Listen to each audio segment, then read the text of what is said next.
At imo pamangkot, arian imo pamangkot. Sa manahon subok, madamo ang nahando na magpunto sa politika.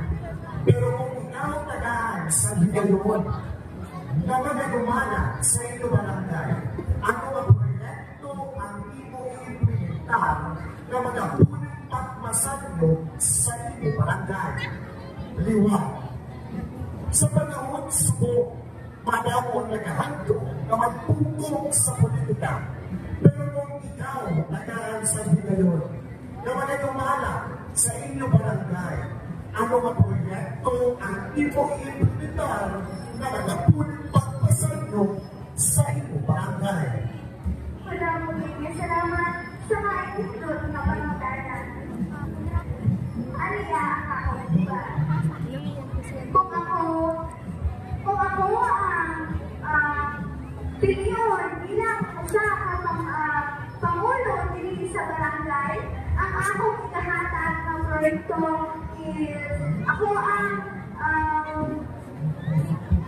alalayoon ang mga tawhan dili na mag-organize or magpatawag kong program para sa among barangay. Kung ako ang hayon ang mga katawhan kapag binuligay diri sa barangay. Ilang na pinahanglan din nato o usa ka health center diri, especially sa mga library, training skills sa atong barangay. Ilang na din sa health clinic na pinahanglan din na sa atong mga pumuluyo diri sa barangay. Daghang salamat. At imo pamangkot, arian imo pamangkot. Sa manahon subok, madamo ang nagahando na magpunto sa politika. Pero kung ikaw tagaan sa higayon na magagumana sa iyong barangay, ano ang proyekto ang imo implementar na magapunong pagmasadlo sa iyong barangay? Liwanag. Sa panahon subok, madamo ang nagahando na magpungkong sa politika.